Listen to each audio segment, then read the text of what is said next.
If we were united together in a death like his, we will also be united together in a resurrection like his. This is what we know. The person that we used to be was crucified with him in order to get rid of the corpse that had been controlled by sin. That way, we wouldn't be slaves to sin anymore. Because the person who has died has been freed from sin's power. But if we die with Christ, we have faith that we also live with him. We know that Christ has been raised from the dead and he will never die again. Death no longer has power over him. Good afternoon, guys. Hope you had a good week. Whether you were staying at home or working, hope you were getting all your schooling done and getting the work done that you can.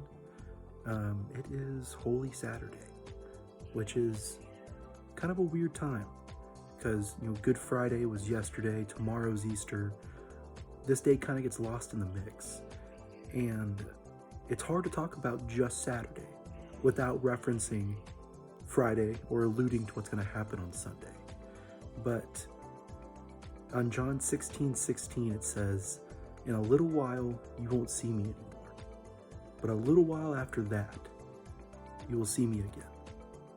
And I think that fits where we're at right now during this whole quarantine as well.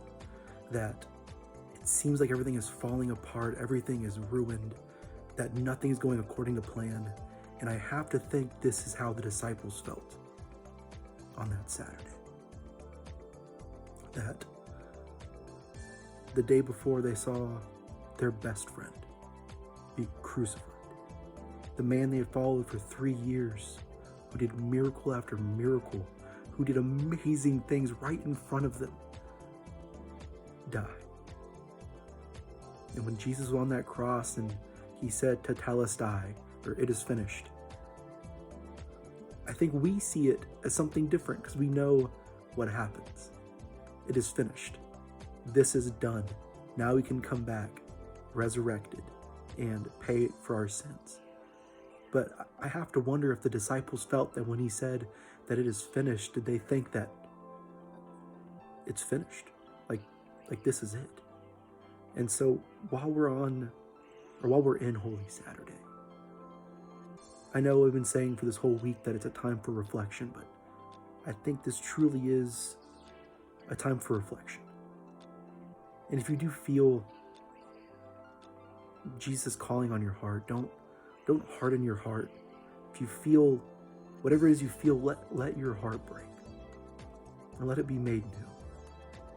It is incredible what God can do through us. Doesn't matter the tragedy. Like I was talking with the youth on Wednesday, that it feels like we're just stuck at Saturday. On Friday, the world ended, and now we're in Saturday. Everything has changed. We can't do anything we used to be able to do, and we're just lost.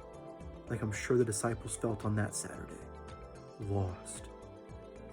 But guys, Sunday's coming. I know it doesn't feel like that right now, but things are going to come back to normal. The sun's gonna shine and it's gonna be a new day.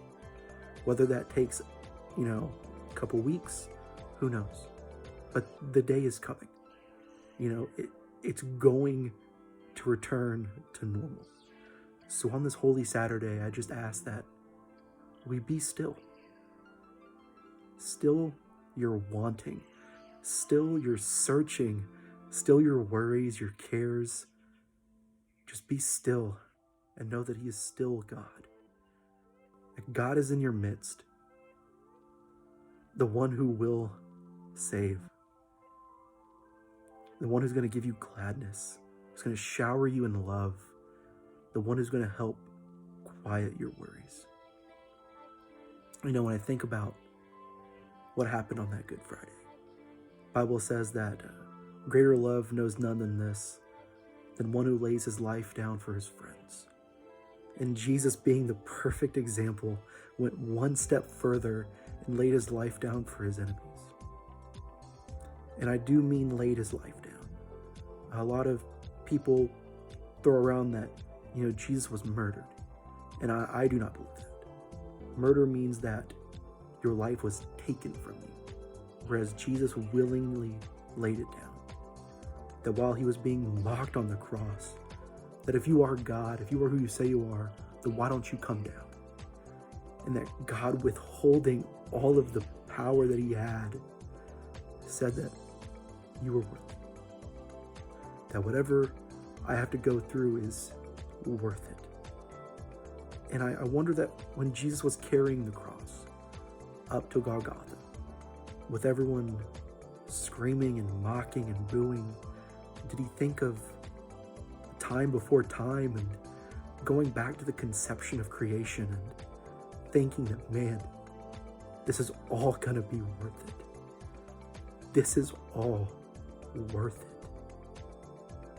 You are worth dying for. You're worth living for. So I know it feels like we are in the longest Saturday. Know that Sunday's coming. And if Jesus, if you're not alive, call us pitied, call it off, call it empty. But if the tomb is empty, call us family, call us finished. Cease our longing, cease our wanting. So God, I thank you for everything. And for all of us out there, just be still. It's only Saturday. No matter how long this Saturday might last, Sunday is coming. And I cannot